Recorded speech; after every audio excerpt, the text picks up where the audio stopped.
Hi friends, welcome back to my channel Queen's Kaivannam Tamil. இன்னைக்கு நம்ம ஒரு dinner menu மாதிரி பண்ணலாம். சிம்பிளா சப்பாத்தியும் சொரக்காய் கிரேவியும் பண்ணலாம். இப்போ வாங்க எப்படி பண்றதுன்னு பார்க்கலாம்.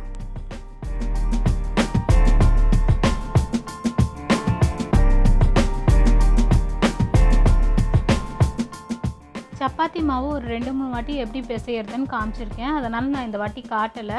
எப்பவுமே பிசைகிற மாதிரி தான் மாவு, அது கூட கொஞ்சமாக உப்பு வேணும்னா நம்ம பட்டர் கொஞ்சோண்டு சேர்த்துக்கலாம். சேர்த்துட்டு வெதப்பாக தண்ணி ஊற்றி பிசைஞ்சு வச்சுருக்கேன் நான்.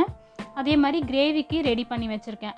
ஒரு சொரக்காவை நல்லா தோலை சீவிட்டு ஃபைனாக சாப் பண்ணி வச்சுருக்கேன். ஒரு 2 பெரிய வெங்காயமாக ஃபைனாக சாப் பண்ணி வச்சுருக்கேன். கொஞ்சமாக கருவேப்பிலை, கொத்தமல்லி வச்சுருக்கேன். கொஞ்சம் புதினா இருந்தாலும் சேர்த்துக்கலாம், நல்லாயிருக்கும் நம்மளுக்கு. அதே மாதிரி மிக்ஸி ஜாரில் ஒரு துண்டு அளவு இஞ்சி, ஒரு 5-6 பல்லளவு பூண்டு. இந்த கிரேவி பார்த்திங்கன்னா நான் ரொம்ப ஸ்பைஸியாக இல்லாமல் ஒயிட் குருமா மாதிரி பண்ண போகிறேன். அதனால் பச்சை மிளகா சேர்த்துருக்கேன். ஒரு 3 பச்சை மிளகா அளவு சேர்த்துருக்கேன். 1/2 டீஸ்பூன் சோம்பு. இதை பேஸ்ட்டாக அரைச்சி எடுத்துக்கலாம். குக்கர் வச்சுருக்கேன். அதில் ஒரு குழிக்கரண்டி அளவு எண்ணெய் ஊற்றி வச்சுருக்கேன். நான் இன்றைக்கி தேங்காய் எண்ணெய் ஊற்றி வச்சுருக்கேன். அதில் தாளிக்கிறதுக்கு பிரியாணி இலையும் கல்பாசியும் சேர்த்துக்கிறேன். சேர்த்துட்டு இதை நல்லா பொரிஞ்ச உடனே நம்ம ஃபைனாக சாப் பண்ணி வச்சுருக்க வெங்காயம், கொத்தமல்லி, புதினா இதை சேர்த்து நல்லா வதக்கிக்கலாம்.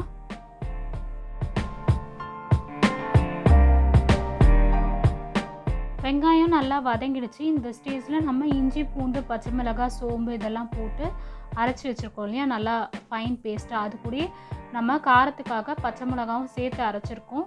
இதை சேர்த்து நல்லா வதக்கிக்கலாம். நம்ம அதோட பச்சை வாசனை எல்லாம் போகணும், அது வரைக்கும் நல்லா லோ ஃப்ளேமில் வச்சு வதக்கிக்கலாம். இஞ்சி பூண்டு வதங்கிறதுக்குள்ளே தேங்காய் பேஸ்ட்டை அரைச்சி எடுத்துகிட்டு வந்துடலாம். இதுக்கு ஒரு 1/4 மூடி அளவு தேங்காய் எடுத்திருக்கேன். 1/2 டீஸ்பூன் கெசகெசா, ஒரு 4 பாதாம் சேர்த்துருக்கேன். முந்திரிக்கு பதில் பாதாம் சேர்த்துருக்கேன். இதை ஒரு ஃபைன் பேஸ்ட்டாக அரைச்சி எடுத்துகிட்டு வந்துடலாம். வெங்காயம், இஞ்சி பூண்டு பேஸ்ட் இது எல்லாமே நல்லா வதங்கிடுச்சு. இந்த ஸ்டேஜில் நம்ம கட் பண்ணி வச்சுருக்க சுரக்காவை சேர்த்து நல்லா வதக்கிக்கலாம்.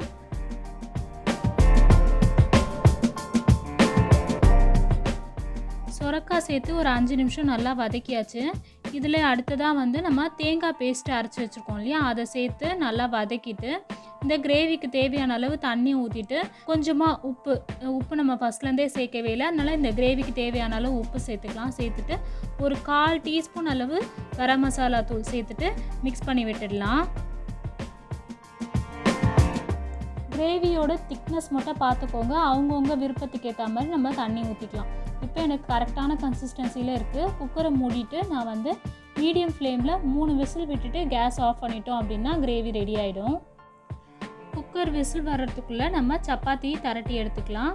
நான் மாவை பிசைஞ்சு வச்சுருக்கோம் இல்லையா, நம்ம தரட்டும் போது கூட ஒரு வாட்டி நல்லா மிக்ஸ் பண்ணி விடணும் மாவை நல்லாவே, ஏன்னா மேல் பக்கம் காஞ்ச மாதிரி இருக்கும்.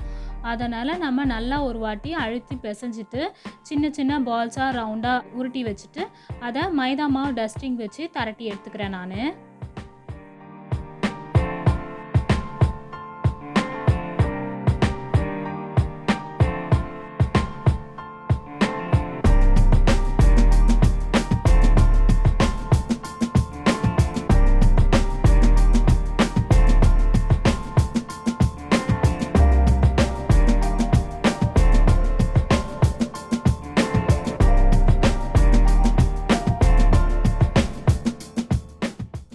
நம்ம சப்பாத்தி போட்டு எடுத்துக்கலாம். தவா வச்சுருக்கேன். தவா நல்லா சூடான உடனே தரட்டி வச்சுருக்கேன் மாவை சேர்த்து 2 பக்கமும் லைட்டாக அது வெந்து வரட்டும். வெந்து வந்த உடனே நம்ம எண்ணெய் ஊற்றிட்டு கோல்டன் ஸ்பாட்ஸ் அங்கங்கே வந்த உடனே அந்த சப்பாத்தியை சுட்டி எடுத்துக்கலாம்.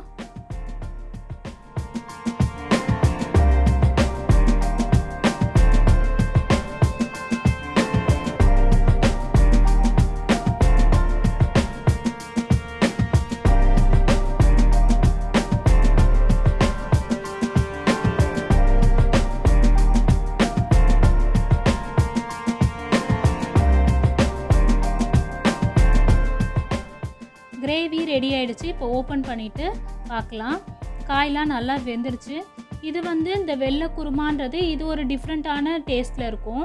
இது வந்து ரொம்ப ஸ்பைசியாக மசாலாவாக இருக்காது. நம்மளுக்கு மைல்டான மசாலாவாக சாப்பிடணும்னு நினைக்கும் போது நம்ம இந்த மாதிரி செஞ்சு சாப்பிடலாம். டேஸ்ட்டும் கூட சூப்பராகவே இருக்கும்.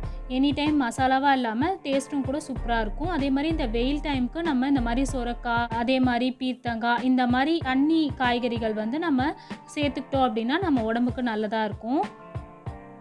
இப்போ நம்மளுக்கு ஒரு சிம்பிளான டின்னர் மெனு ரெடி ஆயிடுச்சு. சப்பாத்தியும் சுரக்காய் கிரேவியும் ரெடி பண்ணிட்டோம்.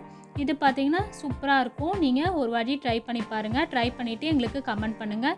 இந்த வீடியோ உங்களுக்கு பிடிச்சிருக்கு, யூஸ்ஃபுல்லாக இருந்துச்சு அப்படின்னா இந்த வீடியோக்கு ஒரு லைக் பண்ணுங்கள். உங்கள் ஃப்ரெண்ட்ஸ் கூட ஷேர் பண்ணுங்கள். இப்போ தான் எங்கள் சேனலை புதுசாக பார்க்குறீங்க அப்படின்னா கீழே இருக்க சப்ஸ்கிரைப் பட்டன் ப்ரெஸ் பண்ணிவிட்டு பக்கத்தில் இருக்க பெல் பட்டன் ப்ரெஸ் பண்ணிக்கோங்க. அப்போ தான் நாங்கள் ரெகுலராக போடுற வீடியோஸ் உங்களுக்கு நோட்டிஃபிகேஷனாக கிடைக்கும். தேங்க்யூ. பாய் பாய்.